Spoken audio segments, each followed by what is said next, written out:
Sir, আপনার বাড়ি থেকে ফোন আসছে। বাবা আরমান, তুই তাড়াতাড়ি বাড়ি আয়। তোর বউয়ের শরীরের অবস্থা খুব খারাপ। বাবা, তুই যে করেই হোক বাড়ি আয়। স্যার, আমার স্ত্রী প্রেগন্যান্ট, তার অবস্থা খুব গুরুতর। আমাকে 1 মাসের ইমার্জেন্সি ছুটি দরকার স্যার। 1 মাস না রে পাগল, তোর জন্য 2 মাসের ছুটি। যা, বাবা হয়ে ফিরে আয়। সাদিয়া, চোখ খোলো, তোমার কিচ্ছু হবে না। আমি তোমার কিচ্ছু হতে দেব না।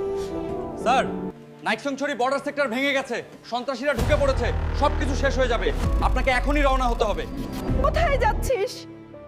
এই অবস্থায় বউকে ফেলে গেলে আমি তোকে ত্যাগ করব। তুই আমার ছেলে না।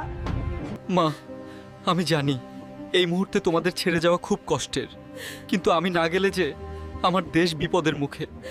ডাক্তার বলছে সাদিয়া এখন বিপদমুক্ত। তুমি ওর খেয়াল রেখো আর আমাকে হাসি মুখে বিদায় দাও।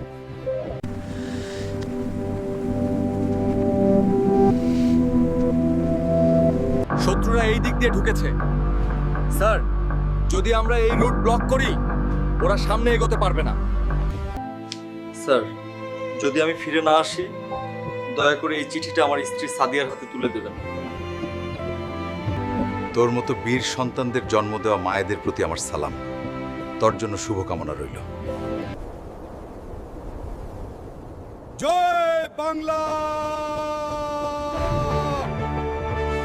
ওয়াটার টিম, ওই পাথরের আড়ালটা উড়িয়ে দে। 1 ইঞ্চিও পিছু হটা যাবে না। এটা আমাদের দেশ। সবাই কভার নাও। ডান দিকের পাহাড়টা ক্লিয়ার কর। মেশিন গান, ফায়ার সাপোর্ট দে। ওদের মাথা তুলতে দিস না। Firing! Fire! Take them down! Let's it out! সবাই কভার ধরে রাখো। ওদের বাংকারে ফায়ার করো। মেশিন গান ও মর্টার সাপোর্ট ফায়ার চালাও। জি স্যার, ফায়ারিং চলছে।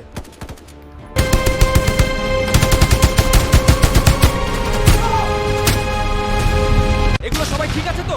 কভার নিতে হবে, দ্রুত সাহায্য করো। স্যার, আমি আহত স্যার। সাহস রাখো, আমরা হারবো না। লড়াই চালিয়ে যাও।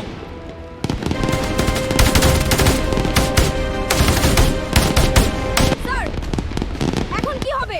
শত্রুরা আমাদের ঘিরে ফেলেছে। চুপ থাক, 1 মুহূর্তের জন্য ভয় পাবে না। আজ আমরা শুধু নিজের জন্য লড়ছি না, আজ আমরা আমাদের দেশ, আমাদের মায়ের কোলের জন্য লড়ছি। তোমরা প্রত্যেকে বীর, তোমাদের বীরত্ব ইতিহাসে সোনালী অক্ষরে লেখা থাকবে। আমাদের রক্তের বিনিময়ে এই স্বাধীনতা রক্ষা করতে হবে। সবাই শত্রুর দিকে তাকাও। ভয় নয়, আমাদের সাহসই আমাদের অস্ত্র। উঠে দাঁড়াও।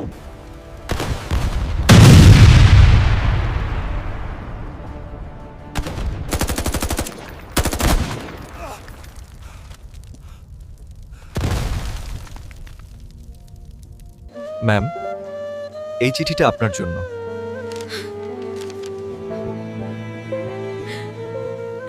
সাদিয়া, তুমি যখন এই চিঠিটা পড়ছো, তখন হয়তো আমি আর দুনিয়াতে নেই, হয়তো আর কখনোই ফিরে আসব না। সাদিয়া, বিশ্বাস করো, তোমাকে ছেড়ে আসাটাই আমার জীবনের সবচেয়ে কঠিন সিদ্ধান্ত ছিল।